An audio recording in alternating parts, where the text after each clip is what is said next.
یہ جو حضور کی ہی حیات طیبہ کے دوران ایک بغاوت کی سی کیفیت عرب کے اندر پیدا ہو گئی اور بڑی زبردست خانہ جنگی ہوئی حضور کے وصال کے فوراً بعد. پھر خلفائے ثلاثہ جو ہیں وہ شہید کیے گئے. اس کا تاریخی پس منظر بھی آپ کو سمجھ میں نہیں آ سکتا یہ کیوں ہے. یہ آئسولیٹڈ واقعات نہیں ہیں، یہ در حقیقت ایک بات سمجھ لیں گے تو سمجھ میں آ جائیں گے. وہ کیا ہے؟ ہر ریولوشن کا خاصہ ہے، یہ لازمی بات ہے کہ جب وہ کامیاب ہو جاتا ہے تو اس کے کچھ عرصے کے بعد کاؤنٹر ریولوشنری موومنٹ شروع ہوتی ہے. ہوتا کیا ہے؟ ایک جماعت انقلاب لانے کے لیے کھڑی ہوئی، اس نے قربانیاں دیں، اس نے سب تقاضے پورے کیے. جو مخالفین تھے مخالفت کرتے رہے، مقابلہ کرتے رہے، ریزسٹ کرتے رہے. ایک جگہ پر آگے محسوس کیا کہ اب ہم ریزسٹ نہیں کر سکتے. It's no use continuing resistance, لہذا سر جھکا لو بھائی. میں کہا کرتا ہوں اس کو پنجابی میں جو کہتے ہیں نیوی پاؤ، اس وقت جو ہے سر جھکا لو، لیکن ذرا وقت ملے گا پھر ہم ذرا موقع محل دیکھ کر وار کریں گے. یہ ہر ریولوشن کا خاصہ ہے، ہر ریولوشن کا، کہ آخری سٹیج پر آ کر مخالفین جو انقلاب کے ہوتے ہیں وہ دب جاتے ہیں، چھپ جاتے ہیں، کور لے لیتے ہیں اور پھر موقع دیکھتے ہیں اور موقع پر پھر وہ بغاوت کرتے ہیں، اس ریولوشن کو ختم کرنے کی کوشش کرتے ہیں. یہ چیز جو ہے اگر آپ کو سمجھ میں آ جائے تو در حقیقت وہ واقعات جو ہیں جن کی طرف میں نے اشارہ کیا کہ حضور کی زندگی ہی کے اندر وہ آثار شروع ہو گئے تھے. چنانچہ مدعیان نبوت کھڑے ہو گئے. آپ کو معلوم ہے طلیحہ اسدی، مسیلمہ کذاب یمامہ کا، اسود عنسی، سجا ایک عورت، اپنے اپنے علاقوں میں انبیاء نبی ہیں. انہوں نے سوچا یہ محمد کو اتنی بڑی کامیابی نبوت سے حاصل ہو گئی صلی اللہ علیہ وسلم، دعویٰ نبوت ہی تھا نا، آؤ نا ہم بھی سیر کریں کوہ طور کی، چلو دعویٰ کرو. اور ان کے گرد خاصی بڑی بڑی طاقتیں جمع ہو رہی تھی، کافی بڑی بڑی طاقتیں جمع ہو رہی تھی. چنانچہ مسیلمہ کذاب نے تو جو ریزسٹ کیا ہے، کیونکہ بالآخر جو ہے یہ ایک نبی نبوت کا دعویٰ کرنے والا مرد مسیلمہ اور ایک عورت سجا، ان دونوں نے آپس میں شادی بھی کر لی تھی. وہ تو ڈبل نبوت ہو گئی پھر. اور ان کی بہت بڑی طاقت تھی، بہت بڑی طاقت. یہ یمامہ کے علاقے کے لوگ جو ہیں بنو تمیم، یہ بہت تند خو، بہت سرکش، بہت جنگجو، بہت سخت لوگ تھے. ان کو ریزسٹ کرنا آسان نہیں ہوا. ایک مرتبہ تو ایک لشکر جو حضرت ابوبکر نے بھیجا اس کو تو شکست ہوئی. اس کے بعد حضرت خالد بن ولید رضی اللہ تعالیٰ عنہ کو بھیجا ہے. تو بہرحال ان کو تو حضور نے خطاب دیا تھا، خالد سیف من سیوف اللہ، یہ تو اللہ کی تلواروں میں سے ایک تلوار ہے. اللہ نے فتح دی، لیکن لگ بھگ 1200 صحابہ شہید ہوئے ہیں اس جنگ میں، جن میں 500 حفاظ بھی تھے. چنانچہ اسی سے اندیشہ پیدا ہوا تھا کہ یہ تو قرآن مجید ضائع ہو جائے گا، ابھی تک ہمارے پاس کتابی شکل میں تو ہے نہیں. در چھپے ہوئے نسخے چھاپا کھانا کا سوال ہی نہیں تھا. اصل حفاظت اس کی سینوں کے ذریعے سے ہو رہی تھی. اگر حفاظ کا یہ معاملہ ہوا تو قرآن مجید ضائع نہ ہو جائے. اس پر حضرت ابوبکر سے کہا گیا کہ آپ اس قرآن کو جمع کروائیں اور اسے کتابی شکل دیں. پہلے ریلکٹنٹ رہے حضرت ابوبکر کہ جو کام حضور نے نہیں کیا میں کیوں کروں، لیکن پھر جب دلائل سامنے آئے کہ واقعتاً تقاضا ہے تو آپ نے مانا. پھر جو بھی کاتبان وحی تھے حضور کے زمانے سب کو جمع کیا اور زید بن ثابت رضی اللہ تعالیٰ عنہ کو ان کا جو ہے چیئرمین بنایا. اس کمیٹی نے پھر جس کے پاس قرآن مجید لکھا ہوا کچھ تھا، کسی کے پاس اونٹ کی جو یہ اسکیپولا ہوتا ہے، یہ شانے کی ہڈی بڑی چوڑی ہوتی ہے تختی کی طرح، کسی نے اس پر کچھ لکھا ہوا ہے، کسی نے کوئی چمڑے کے اوپر کچھ لکھا ہوا ہے، کسی نے کسی کپڑے پہ لکھا ہوا ہے، کسی کو کوئی کاغذ مل گیا تو کیا ہی کہنے ہیں. تو پھر وہ جمع کیا گیا. اور پھر سب جو ہے جو حفاظ بھی موجود تھے ان کے ذریعے سے پھر یہ کتابی شکل دی گئی اس وجہ سے۔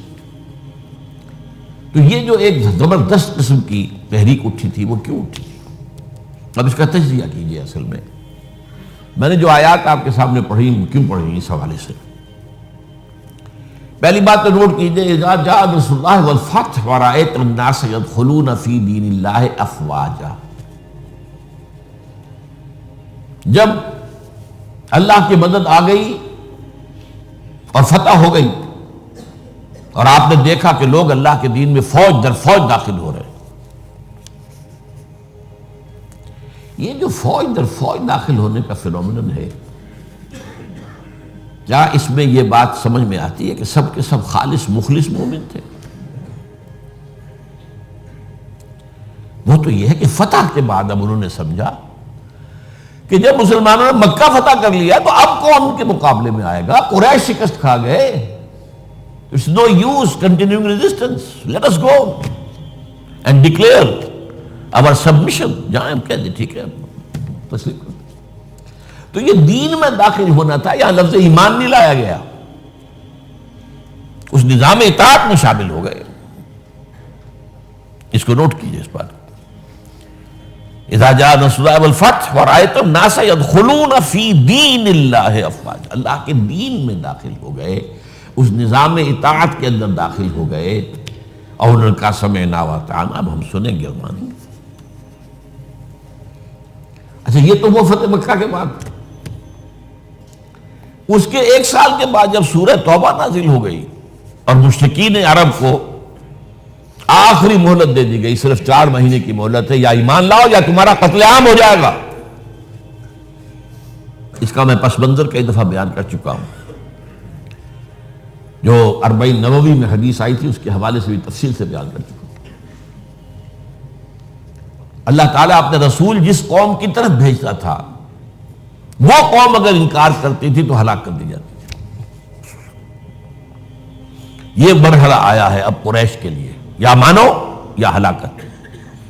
پہلی قومیں ہلاک کی گئی، غرق کر دیے گئے، یا زلزلہ آ گیا، یا کوئی باد سرسر آ گئی، مختلف طریقوں سے۔ ایک طریقہ یہ بھی تھا کہ مسلمانوں کے ہاتھوں قتل کر دیے گا، جو میں نے آیت آپ کو سنائی ہے، آیت نمبر 5 ہے سورہ توبہ کی۔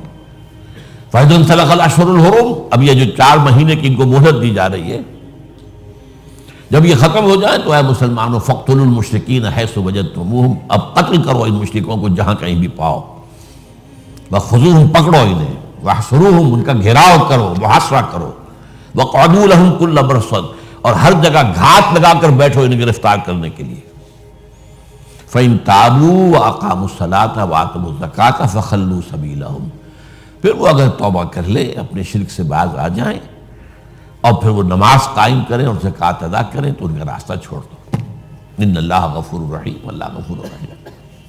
اب اس کا تجزیہ کیجئے، جو لوگ اس تھریٹ کے تحت ایمان لائے ہیں ان میں تو ظاہر بات ہے غالب اکثریت ان کو ہوگی کہ جو دل سے ایمان نہیں لائے، تو جان بچانے کے لیے ایمان لائے۔ ایسے بھی لوگ تھے، تاریخ سے معلوم ہوتا ہے کہ جنہوں نے اس پریشر کے تحت ایمان اسلام قبول کرنے سے انکار کر دیا، وہ عرب چھوڑ کر چلے گئے۔ کہتے ہیں کہ یہ جو ہمارا ایک کافرستان ایک علاقہ ہے، یہ جو واق خان کی پٹی کے ساتھ ہی ہے، اور اس کے ساتھ ملتا ہوا ایک صوبہ ہے نورستان افغانستان میں، یہ ایک قوم ہے، ان کا کہنا یہ ہے کہ ہم ان لوگوں میں سے ہیں کہ جو ان آیات کے نزول کے بعد جو عرب چھوڑ کر باہر گئے کہ ہم نہیں مانیں گے اسلام۔ پھر جیسے جیسے ہم پڑھتے گئے پیچھے پیچھے اسلام بھی آ رہا تھا، فتوحات ہو رہی تھی، تو آگے آگے ہم پیچھے پیچھے اسلام، یہاں تک کہ ہم آ کر ہمارے آباء اجداد ان پہاڑوں میں آ کر انہوں نے پناہ لے لی۔ یہ چترال کا علاقہ اور یہ سارا جو ہے یہاں پر، تو یہ کہتے تھے ہم ان قرشیوں میں سے ہیں۔ ان کا ایک سردار اور ایک عالم مجھ سے ملا بھی تھا۔ اس کے بعد یہ ہوا کہ وہ علاقہ تقسیم ہو گیا۔ احمد شاہ ابدالی نے جب بنایا ہے نیا نقشہ افغانستان کا، تو اس میں سے ایک حصہ اس علاقے کا افغانستان میں چلا گیا۔ وہاں امیر دوست محمد والی کابل نے انہیں کر دیا، ایک وارن کر دیا کہ اب اتنی مہلت کے اندر ایمان لاؤ یا قتل کر دیے جاؤ گے، یعنی وہ سزا جس سے بھاگے تھے تمہارے آباء و اجداد وہ یہاں آ جائے گی، وہ ایمان لے آئے۔ وہ علاقہ نورستان کہلاتا ہے، اسلام کے نور سے منور ہو گیا وہ، اور اس کے ساتھ کا علاقہ پاکستان میں وہ ابھی تک کافرستان ہے، اس کو انہوں نے بلکہ ہماری حکومت نے بھی مینٹین کیا ہوا ہے، وہاں کسی کو تبلیغ کی اجازت نہیں ہے، کچھ نہیں ہے۔ وہ چاہتے ہیں کہ یہ سیاحت کے لیے سیاحوں کی آمد کو دیکھیں آ کر ان لوگوں کو، تو وہ برقرار رکھا ہو پورا علاقہ۔ بہرحال یہ کیفیت اب تجزیہ یہ کرنا ہے کہ جو لوگ اس وقت ایمان لائے ان میں اگر اکثریت نہیں تو باہر بہت بڑی تعداد ایسے لوگوں کی تھی کہ جنہوں نے صرف جان بچانے کے لیے وہ جو ہے وہ اپنا ایمان لانا جو ہے اور اسلام میں داخل ہونا قبول کیا، ورنہ حقیقت میں وہ اسلام میں داخل۔ اس کے بعد حضرت ابوبکر کی خلافت کے دوران اس سے بھی بڑا فتنہ کھڑا ہو گیا، ہم زکوٰۃ نہیں دیں گے، زکوٰۃ جو ہے وہ ہم دیں گے، خود تقسیم کر لیں گے، خود تقسیم کر دیں گے۔ حضرت ابوبکر رضی اللہ تعالیٰ عنہ نے طے کیا ان کے خلاف جہاد، جنگ، کیونکہ یہ سورہ توبہ کی 5ویں آیت کے اندر بھی یہ ہے، 2 شرطیں ہیں، اگر وہ توبہ کریں اور نماز قائم کریں اور زکوٰۃ دیں۔ اسی کے حوالے سے جب کہا گیا تھا حضرت ابوبکر سے کہ آپ ان کے خلاف قتال نہ کیجئے، یہ مرتد تو نہیں ہوئے، اسلام سے منکر نہیں ہوئے، کوئی نئی نبوت کا دعویٰ نہیں کیا، اور زکوٰۃ کے بھی منکر نہیں ہیں اس معنی میں کہ زکوٰۃ نہیں دیں گے، کہتے ہیں کہ ہم خود جو ہے اس زکوٰۃ کا بندوبست کریں گے۔ یہ عظیمت تھی حضرت ابوبکر کی رضی اللہ تعالیٰ عنہ۔ آپ نے کہا کہ اگر یہ حضور کے زمانے میں اونٹ دیتے تھے زکوٰۃ میں اور ساتھ ہی اس کو باندھنے والی رسی بھی دیتے تھے، اب اگر یہ کہیں گے کہ اونٹ لے جاؤ رسی نہیں دیتے تو بھی میں جنگ کروں گا۔ ایسے پیارے الفاظ ہیں، ایبدل الدین وانا حی، کیا دین میں تبدیلی کر دی جائے گی، دین میں ترمیم کر دی جائے گی جبکہ ابھی میں زندہ ہوں، میرے ہوتے ہوئے یہ نہیں ہو سکتا۔ حالانکہ حضرت عمر فاروق جیسی شخصیت بھی مشورہ دے رہی تھی، دیکھیے 2 محاذ پہلے کھلے ہوئے ہیں، جیسے اسامہ کو حضور نے تیار کیا تھا آپ نے بھیج دیا، ٹھیک کیا، پھر جو نبوت کے دعوے دار تو کھلے مرتد ہو گئے، ان کے خلاف جہاد تو بالکل ضروری تھا۔ اب تیسرا یہ محاذ نہ کھولے، ابھی مسلمانوں کے دل ویسے زخمی ہیں، حضور کے انتقال کے بعد مورال جو ہے مسلمانوں کا گرا ہوا ہے، لیکن یہ عظیمت تھی حضرت ابوبکر۔ اب اس کو یوں سمجھیے ذرا تاریخی اعتبار سے تجزیہ کیجیے۔ اسلام کی فتح کا مطلب مذہبی اعتبار سے کس کی شکست تھی اور سلطنت کے اعتبار سے کس کی شکست تھی، اسی سے پتہ چلے گا کہ کاؤنٹر ریولیوشنری موومنٹس وہیں سے آئیں گی۔ اسلام کے غلبے کا مطلب تھا شرک کا خاتمہ، لہذا جو مشرک تھے عرب کے سابق جو اسلام لے آئے تھے، قالت الاعراب آمنا قل لم تؤمنوا ولکن قولوا اسلمنا، پورا تقریباً بدو عرب مرتد ہو گئے، بدو عرب، یہ مکہ مدینہ یہ شہر یہ بچے ہیں، ورنہ اکثر و بیشتر یہ اعراب، اسی لیے اس آیت میں الفاظ کہ قالت الاعراب آمنا قل لم تؤمنوا ولکن قولوا اسلمنا ولما يدخل الايمان في قلوبكم، انہی میں سے یہ مدعیان نبوت اٹھے، انہوں نے ہی زکوٰۃ کا انکار کیا۔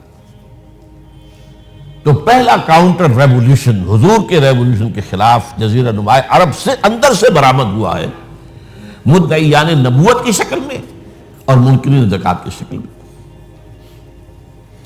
بہرحال حضرت ابوبکر صدیق رضی اللہ تعالی عنہ کی جو اقبال نے اشعار کہے ہیں حضرت ابوبکر کی شان میں، اگرچہ ویسے تعداد دیکھی جائے تو حضرت علی، حضرت حسین کے، حضرت فاطمہ رضی اللہ تعالیٰ عنہ کی شان میں جو اشعار ہیں وہ بہت زیادہ ہیں تعداد میں، لیکن حضرت ابوبکر کی شان میں بھی چند اشعار جو ہیں لیکن بہت ٹاپ کے۔ امن الناس بر مولائے ماں، کلیم اول سینائے ماں، ہمت او کشت امت راچو ابر، ثانی اسلام و غار و بدر و قبر۔ یہ 2 اشعار بڑی بڑی یوں سمجھ لیجیے کہ غزلوں پر اور مستن ابھارے۔ امن الناس، حضور نے فرمایا تھا مجھ پر جس نے کوئی احسان کیا ہے میں نے بدلہ چکا دیا ہے سوائے ابو بکر کے. اس کے احسانات کا بدلہ صرف اللہ دے گا. ہاں امن الناس بالمولا، میرے مولا محمد صلی اللہ علیہ وسلم پر سب سے زیادہ احسان کرنے والا کون؟ ابو بکر. اور کلیم اول سینا ماں، جیسے صحرائے سینا پر، کوہ سینا پر حضرت کلیم اللہ سے ہم کلام ہوئے، تو نبوت محمدی کے پہاڑ پر سب سے پہلے ابو بکر آئے. کلیم اول سینا ماں. ہمت، یہ لفظ تھا جو میں چاہتا تھا لانا. ہمت، ان کے اندر جو ہمت تھی، جو ول پاور تھی، ہمت وہ کشت ملت رات جو ابر، وہ تو بالکل ایسے ہے کہ جیسے کسی کھیتی کے اوپر ابر کا پانی برسے تو کھیتی لہلا اٹھتی ہے. یہ کام کیا ہے ہمت ابو بکر نے رضی اللہ تعالی، عظیمت. اور پھر جو بات کہی ہے ثانی اسلام و غار و بدر و قبر، پورے دیوان اسے ایک مصرے کے اوپر جو ہے نثار کر دیے جائیں. اسلام میں بھی نمبر 2 حضور کے بعد پہلے کون؟ ابو بکر. غار میں نمبر 2، غار ثور میں حضور کے ساتھ کون؟ ابو بکر. بدر میں نمبر 2، جب وہ بنا دی گئی تھی جھونپڑی اور وہاں حضور سجدے کر رہے تھے دعائیں، کون کھڑا تھا پہرے پر تلوار لے کر؟ ابو بکر.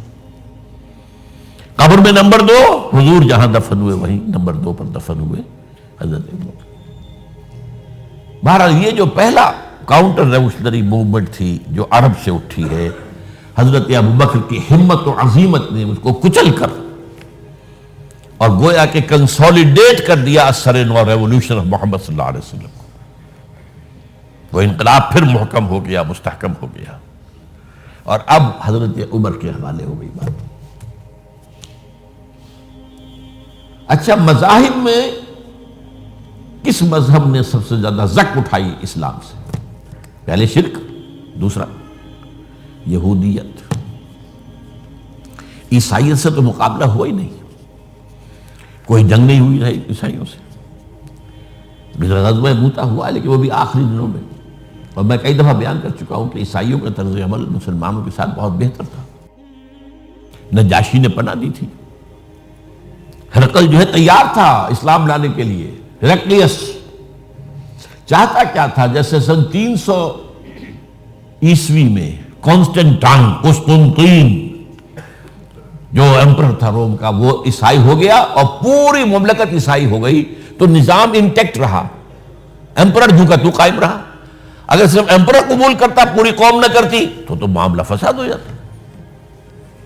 وہ یہ چاہتا تھا کہ اب میری پوری قوم میرے ساتھ جو اسلام لے آئے. وہ ایک لمبی بات ہے، اس وقت میں تفصیل میں نہیں جا سکتا. بہت پیاری حدیث ہے، بڑی طویل، جو اس کا مکالمہ ہے، جو کہ اس نے ابو سفیان سے اس وقت تک ایمان وہ نہیں لائے تھے. جب حضور کا خط پہنچا ہرقل کے پاس تو اس نے کہا کہیں کوئی عرب کے کوئی لوگ آئے ہوئے ہیں، آس پاس کوئی تاجر آیا کرتے تھے وہاں. معلوم وہاں ایک قبیلہ آیا ہوا تو ان میں وہ ابو سفیان قبیلہ لے کر گئے ہوئے تھے، ان کو بلایا گیا. بہرحال وہ ایک لمبی بات ہے، حدیث ہے موجود بخاری کے. یہودیت کی کمر ٹوٹی. 3 ان کے قبیلے تھے بڑے زوردار، وہ مدینے سے نکالے گئے. ایک قبیلے کے تو تمام جوان مردوں کو قتل کیا گیا. پھر ان کے مضبوط قلعے تھے خیبر کے علاقے کے اندر، فدق اور یہ ان سب میں سے نکالا گیا. تو جو ایگریوڈ پارٹیز تھیں، تو ایک اعتبار سے شرک، مشرکین، ان کی طرف سے تو آ گیا رد عمل، کاؤنٹر ریولوشن، یہ حضرت ابو بکر کے دور ہی میں. لیکن میں یہودیوں کا ذکر اب بعد میں کروں گا. سلطنت کے اعتبار سے جس سلطنت کے چیتھڑے اڑ گئے وہ سلطنت ایران تھی. حضرت عمر کے ہاتھوں تو ختم ہو گیا، نسیہ منسیہ. سلطنت روما، اس کی صرف ایک ٹانگ ٹوٹی تھی 3 میں سے. وہ 3 بر اعظموں پر پھیلی ہوئی سلطنت تھی Roman empire. Eastern Europe, northern Africa, western Asia. Western Asia میں شام اور ترکی کا علاقہ. شام لیا گیا اس سے، باقی تو اس کے پاس رہا. مشرقی یورپ بھی رہا، شمالی افریقہ بھی رہا، وہ رفتہ رفتہ بعد میں جو ہے گیا، لیکن یہ کہ اصل میں جو ہے پہلے مرحلے میں اس کی ایک ٹانگ ٹوٹی، ایک ایران کا خاتمہ ہو گیا۔ اور ایرانی بے انتہا نسل پرست، ان میں اپنی ریشیل سپیریورٹی کا بہت احساس ہے، نسلی برتری کا، اپنی تاریخ پر بہت ناز ہے، شہنشاہیت کی تاریخ جو کہ خسرو سے شروع ہوتی ہے، سائرس سے، پھر ڈیریس جیسا عظیم فاتح، بڑی عظیم تاریخ ہے ایران کی، اس کو یوں نہ سمجھیں، یہ معمولی شے نہیں ہے ایران، بہت عظیم تاریخ، اور کئی سو برس تک تو سارا معاملہ جو ہے، جسے آپ وہ سی 100 کہتے ہیں، تو یہ دو سپر پاورز نہیں ہیں، ایران اور روم، ایران اور روم، ایران اور روم، کبھی ایران غالب آ گیا روم بیٹھ گیا، کبھی روم غالب آ گیا ایران بیٹھ گیا۔ قرآن مجید میں ایک پوری سورت جو ہے سورہ روم کے نام سے ہے کہ نہیں؟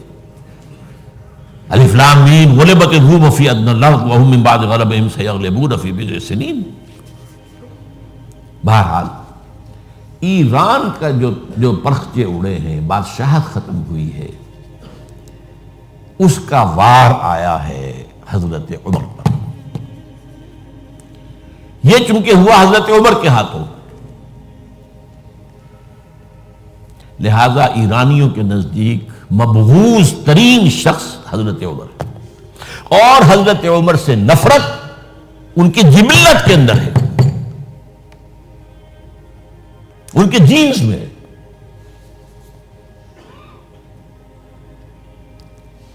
چنانچہ کس نے شہید کیا حضرت عمر کو؟ ابو لولو فیروز، ایک ایرانی غلام تھا حضرت مغیرہ کا رضی اللہ تعالی عنہ۔ اس نے آ کر حضرت عمر سے شکایت کی کہ حضرت مغیرہ جو ہیں ان سے مکاتبت میں کر رہا ہوں، وہ مجھ سے بہت زیادہ پیسے مانگ رہے ہیں۔ مکاتبت یہ تھی کہ غلام طے کر لیتا تھا کہ میں کمائی کر کے تمہیں اتنے پیسے دے دوں گا تو مجھے تم آزاد کر دینا، مکاتبت کہلاتا تھا کہ وہ اتنے پیسے مانگتے ہیں، بہت زیادہ زیادتی کر رہے ہیں۔ حضرت عمر نے پوچھا کہ تم کیا کیا کام جانتے ہو؟ اس نے گنوایا، میں یہ بھی جانتا ہوں، یہ بھی جانتا ہوں، یہ بھی جانتا ہوں، میں ترخان بھی ہوں، میں فلاں بھی ہوں، میں چکیے بھی بناتا ہوں، میں یہ بھی کرتا ہوں۔ تو فرمایا کہ پھر تم پر یہ زیادہ نہیں ہے، جو مغیرہ تمہارے اوپر جس قدر رقم ڈال رہے ہیں زیادہ نہیں ہے، اور دیکھنا مجھے ایک چکی بنانی جانتے ہو تو ایک چکی مجھے بھی بنا کے دینا۔ کہا آپ کو تو میں وہ چکی بنا کے دوں گا جو ساری دنیا یاد کرے گی، دھمکی دے گئے۔ اور حضرت عمر نے پہچان لیا تھا کہ دھمکی نہیں اس نے۔ دوسری طرف اس کی پشت پر کون تھا؟ ہرمزان، یہ ایک بار جرنیل تھا ایرانی، شکست ہوئی، گرفتار ہو کر آیا، کیونکہ بہت بڑا وار کرمنل تھا۔ اس کو فیصلہ کیا گیا اس کی گردن اڑا دی جائے۔ اب اس کی چال دیکھیے، ایرانی ذہن کہ مجھے ذرا پانی پینے کے لیے دے دیں اس سے پہلے کہ میری گردن اڑائی جائے۔ حضرت عمر نے فرمایا ہاں پانی دے دو۔ اب پانی کا کٹورا ہاتھ میں کہتا ہے دیکھیں مجھے ضمانت دیجئے جب تک میں یہ پانی نہ پی لوں مجھے قتل نہیں کریں گے۔ کہ ہاں ٹھیک ہے، جب تک تم یہ پانی نہیں پی لو گے تو میں قتل نہیں کیا۔ وہ کٹورا پھینک دیا پانی کا، کرو کا قتل مجھے کیسے کرتے ہو؟ تو یہ پانی تو میں نے نہیں پیا۔ چھوڑنا پڑ گیا اس کو، زبان کی بات تھی۔ وہ تھا اس کی پشت پر ابو لولو فیروز، اور ابو لولو فیروز کے اب بھی اس کے جیسے ائمہ اہل بیت کے اہل تشیع جو ہیں وہ ان کے مقبروں کی صریح بناتے ہیں، اس کے اوپر جالی ہیں، اس طرح اس کا ہے، اور حضرت ابو لولو فیروز کا حلقہ ہے، وہ قاتل عمر ہے رضی اللہ عنہ۔ تو سمجھ رہے اس بات کو؟ جو بھی اگریوڈ تھے وہیں سے کاؤنٹر اٹیک آنا تھا نا۔ اب آئیے یہود کی طرف۔ ظاہر بات ہے کہ جزیرہ نما عرب سے یہودیت کا خاتمہ ہو گیا۔ اس کے بعد مجھے اکثر اس معاملے میں یاد آ جایا کرتی ہے ایک پکچر کبھی کسی زمانے میں دیکھی تھی، ہیلن آف ٹرائے۔ وہ ٹرائے کا گھوڑا تو بہت سے لوگوں نے سنا ہوگا، کہانی ایسی ہے کہ ان کے تو اسپارٹا اور ٹرائے کے آپس میں جنگ تھی، اس میں وہ گھوڑا ایک بنا کر اس کے اندر چھپا کر فوجیوں کو وہ شہر کے اندر لے گئے تھے۔ اس جنگ میں ایک موقع پر جو ان کا سب سے بڑا، یونانیوں کا جو سب سے بڑا سردار تھا، وہ جو ان کا سب سے بہادر شمار ہوتا تھا، وہ قتل ہو گیا۔ تو ایک یونانی جو ہے دوسرا سردار کھڑا ہو کر کہتا ہے، so this is the end of Greek bravery but not of Greek treachery. یہ یونانیوں کی بہادری کا تو خاتمہ ہو گیا اس شخص کی موت کے ساتھ، یونانیوں کی عیاری تو ختم نہیں ہوئی نا۔ تب اس نے پھر یہ پہلے تو پسپائی کروا لی، سب کے سب چلے گئے۔ اب یہ ٹرائے والے دیکھ رہے جا رہی ہیں فوجیں چلی گئیں، جہازوں میں بیٹھ کے بھی روانہ ہو گئے۔ پھر کچھ عرصے کے بعد واپس آئے، خفیہ طور پر گھوڑا بنا کر لائے بہت بڑا، اس کے پیٹ میں اپنے فوجی بھرے۔ اب وہ جو ہے لوگوں نے دیکھا بعد میں ٹرائے کا گھوڑا ہے، اس کو لوگ اندر لے گئے، وہ خوشیاں منا رہے ہیں فتح کی۔ رات کو جب وہ شراب کے نشے میں دھت ہو چکے ہوئے تھے، وہ اس میں سے نکلے، پیٹ میں سے انہوں نے قتل کیا ہے۔ تو وہ ٹریچری ہے۔ تو یہودیوں کی بریوری تو ختم ہو گئی جبکہ خیبر فتح ہو گیا اور وہاں کے بڑے بڑے قلعے حضرت علی رضی اللہ تعالیٰ عنہ کے دست مبارک سے، اور ان کا بہت بڑا مرحب، بہت بڑا سردار، بہت بڑا طاقتور، وہ قتل ہوا حضرت علی کے ہاتھ رضی اللہ تعالیٰ عنہ۔ But not the Jewish treachery. وہ ٹریچری اب شروع ہوتی ہے حضرت عثمان کے زمانے میں۔ عبداللہ ابن سبا ایک یہودی ہے یمن کا، وہ اسلام کا لبادہ اوڑھ کر اسلام میں آ گیا مدینے میں۔ یہاں اس نے اس معاشرے کا خوب تجزیہ کیا، یہاں کیا کیا چیزیں ہیں، کون کون سی فورسز ایٹ پلے ہیں، میں کس دکھتی رگ کو چھیڑ سکتا ہوں۔ نے محسوس کیا کہ بنو ہاشم اور بنو امیہ کی بڑی پرانی جو ہے چپقلش اور مسابقت، ایک طرح کا مقابلہ قریش کے ان دو بڑے گھرانوں کے اندر، یہ ان کی ہڈیوں کے اندر ہے۔ اس کو اٹھایا۔ اب عجیب بات اصل میں یہ ہے کہ خلیفہ اول نہ بنو امیہ میں سے تھے نہ بنو ہاشم میں سے، بنو ہاشم اور بنو امیہ کا معاملہ تھا۔ قریش تو سب ہے، جیسے وٹو بہت بڑا قبیلہ ہے، وہ مانے کے، لالے کے، شامد کے، یہ پھر ایک ایک شخص کے نام سے ہوتے، لالے کے کوئی لالا ان میں سے ہوگا، اس کے لالے والے ہو گئے، شامد کوئی شاہ محمد ہوگا، اس کے اولاد جو ہے وہ شامد کے ہو گئے، تو یہ مانے کے لالے کے، یہ سب کیا وٹو ہیں۔ تو قریش جو ہے ایک بڑا قبیلہ تھا، اس میں گھرانے یہ تھے، بنو امیہ، بنو ہاشم۔ حضرت ابو بکر نہ بنو ہاشم میں سے تھے نہ بنو امیہ میں سے تھے، بنو تیم میں سے تھے، چھوٹا سا قبیلہ تھا۔ حضرت عمر بھی نہ بنو ہاشم میں سے تھے نہ بنو امیہ میں سے تھے، بنو عدی میں سے تھے۔ اب یہ حضرت عثمان تھے کہ جو بنو امیہ میں سے تھے۔ یہاں سے اس نے اٹھائی بات اور ایسی ایسی باتیں شروع کی جو عوام جو ہیں، جو پورا رسوخ فی العلم حاصل نہیں ہوتا، وہ اس کے اندر بہہ جاتے ہیں۔ دیکھو یہ کیسے ہو سکتا ہے کہ ہمارے نبی جو ہیں وہ تو زمین میں دفن ہیں اور عیسیٰ جو ہے آسمان پر بیٹھے ہیں، اور عیسیٰ تو دوبارہ آئیں گے اور ہمارے نبی نہیں آئیں گے، آئیں گے وہ بھی آئیں گے۔ اور ہر نبی کا ایک وصی ہوتا ہے، محمد کا وصی علی ہے، اسے ہونا چاہیے خلیفہ، وہ بنو ہاشم میں سے ہے۔ باقی جو بھی خلیفہ بنا ہے غاصب ہے، ابو بکر غاصب، عمر غاصب، اور اب جو ہے سب سے بڑا غاصب نہیں غصاب کہہ لیں اس کو، وہ تو بنو امیہ میں سے عثمان۔ ہاؤ کم، کیسے خلافت اس کی؟ اور اس نے اس تک بات بڑھائی ہے کہ حضرت علی تو خدا ہیں، اوتار ہیں خدا کا۔ یہ ساری چیز آج بھی یا علی مدد کا نعرہ جو لگ رہا ہے، یہ وہی سبائیت کے اثرات ہیں۔ یا اللہ مدد کا نعرہ نہیں لگاتے، یا محمد مدد کا نعرہ کوئی نہیں لگاتا، یا علی مدد۔ یہ ساری چیزیں جو ہے سمجھنے کی۔ حضرت علی رضی اللہ تعالیٰ عنہ کے بارے میں غالب بھی کہتا ہے، مشغول حق ہوں بندگی بوتراب میں۔ بوتراب حضرت علی ان کی بندگی کرتے ہوئے میں اصل میں اللہ کی بندگی، میں ان کی بندگی کرتا ہوں گویا کہ اللہ کی کرتا ہوں۔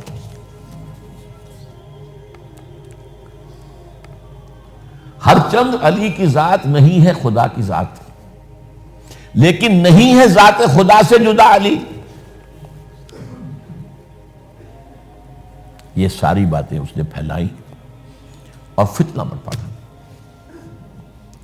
اور اس کی ایک خاص ٹیکنیک اس نے ایجاد کی۔ سب سے پہلے اس نے جا کر کوفے میں اپنا میدان جمایا۔ حضرت عثمان کے بارے میں تو اپنا بہت ہی، وہ تو اپنے رشتہ داروں کو پالتا ہے، ان کو عہدے سارے اپنے رشتہ داروں کو دے دیے ہیں، اور انہیں دولت انہیں دیتا ہے، یہ کرتا ہے، معاذ اللہ معاذ اللہ۔ وہاں پہ ذرا کسی نے جو وہاں کے گورنر تھے ذرا بات پرس کی، تو وہاں اپنے ہم خیال چھوڑ کر شام چلا گیا، وہاں جا کے وہی بات، وہاں ایک گروپ بنا لیا، پھر مصر چلا گیا، وہاں جا کر وہی بات۔ اب ظاہر بات ہے اس زمانے میں نہ کوئی ٹیلی کمیونیکیشن، نہ کوئی ٹیلی فون، نہ کوئی تار، کوئی اطلاعات کا وہاں پہنچنا وغیرہ۔ اس میں یہ ہے کہ وہ فتنہ تو جنگل کی آگ کی طرح بڑھ گیا، اس کا معالجہ کرنے والا جو ہے، اس میں حضرت معاویہ نے کہا بھی رضی اللہ تعالیٰ عنہ، آپ ہمیں اجازت دیں، ہم آ کر کچل دیں ان کو۔ گورنر تھے شام کے، انہوں نے کہا میں فوجیں لے کر آتا ہوں، ان کو کچل دیتا ہوں۔ حضرت عثمان فرماتے نہیں، جب تک یہ کوئی ایسا جرم کر نہ دیں کہ جس پر کو وہ گویا کہ زد میں آ جائیں، قانون کی زد میں۔ اگر یہ مجھے قتل کرنا چاہتے ہیں قتل کر دیں، پھر ان سے قصاص لے لینا، لیکن جب تک یہ قتل کرتے نہیں تو میں کس جرم میں انہیں ماروں؟ عمرو بن العاص کی طرف سے آتا رہا، لیکن نہیں۔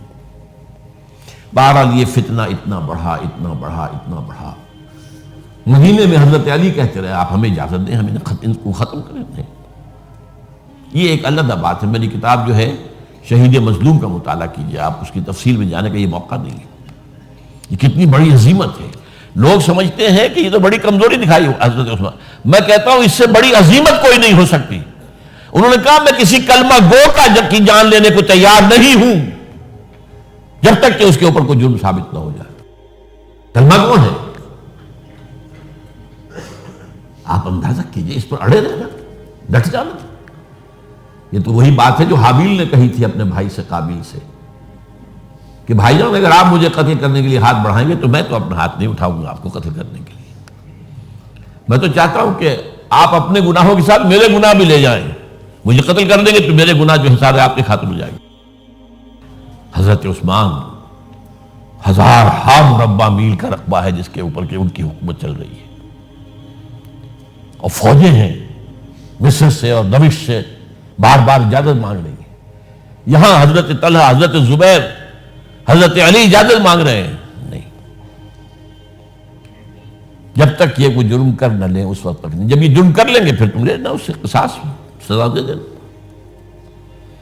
چنانچہ آخری وقت تک بھی یہ ہوا ہے کہ حضرت علی کے دونوں صاحبزادے حضرت حسن، حضرت حسین، حضرت عثمان کے دروازے پر کھڑے پہرا دے رہے تھے، عبداللہ ابن زبیر پہرا دے رہے تھے، لیکن وہ جو بلوائی تھے وہ پچھواڑے سے کہیں دیوار پھلانگ کے گئے، انہوں نے حضرت عثمان کو شہید کیا رضی اللہ تعالیٰ۔ یہ ہے اصل میں یہودیت کا بیک لیش، یہودیت کا انتقام، اور جو سازشی ذہن اللہ نے ان کو دے رکھا ہے اس میں کوئی شک نہیں۔ ذہین انتہائی تباہ قوم ہے، لیکن ان کا جسے ہم کہتے ہیں ایول جینیس، تو ان کی ذہانت کا جو ہے میدان سازش، اور اس میں اتنے ماہر ہیں کہ وہ زخم لگایا ہے اسلام کو، جسد ملی کو، ابھی تک اس سے خون نکل رہا ہے۔ یہ سنیت اور شیعت کی تقسیم کہاں سے شروع ہوئی؟ وہی سبائیت، وہی سے تو آیا دعا۔ حالانکہ جب حضرت علی کی بیعت ہو گئی ہے تو حضرت علی نے پھر عبداللہ ابن سوار سے کہا توبہ کرو، تم کہتے ہو کہ میں خدا ہوں، توبہ کرو ورنہ میں تمہیں زندہ جلا دوں گا۔ نہیں، تم ہماری جتنی چاہے آگ مالو، ہم کہتے تم اللہ ہو۔ اسے 40 آدمیوں سمیت حضرت علی نے زندہ جلوایا، اور یہ بات اہل تشیع کی کتابوں میں لکھی ہوئی ہے۔ بدقسمتی سے آج کل اگر کوئی بات کی جاتی ہے عبداللہ ابن سبا کے خلاف تو وہ سمجھتے کہ یہ شیعت کے خلاف بات ہو رہی ہے. حضرت علی نے تو خود ان کی اپنی کتابوں کے مطابق عبداللہ ابن سبا اور اس کے 40 ساتھی کو زندہ جلایا. تو خدا ہے تو ہمیں آزما رہا ہے. وَلَنَبْلُوَنَّكُمْ بِشَيْءٍ مِّنَ الْخَوْفِ وَالْجُوعِ وَنَقْصٍ مِّنَ الْأَمْوَالِ وَالْأَنفُسِ وَالثَّمَرَاتِ. بس اسی طرح ہماری آزمائش کر رہا ہے. بہرحال یہ ہے پس منظر حضرت عثمان کی شہادت کا رضی اللہ تعالیٰ. اقول قولی ھذا واستغفر اللہ لی ولکم ولسائر المسلمین والمسلمات. حضرت عثمان کی شہادت کا رضی اللہ تعالیٰ. اقول قولی ھذا واستغفر اللہ لی ولکم ولسائر المسلمین والمسلمات.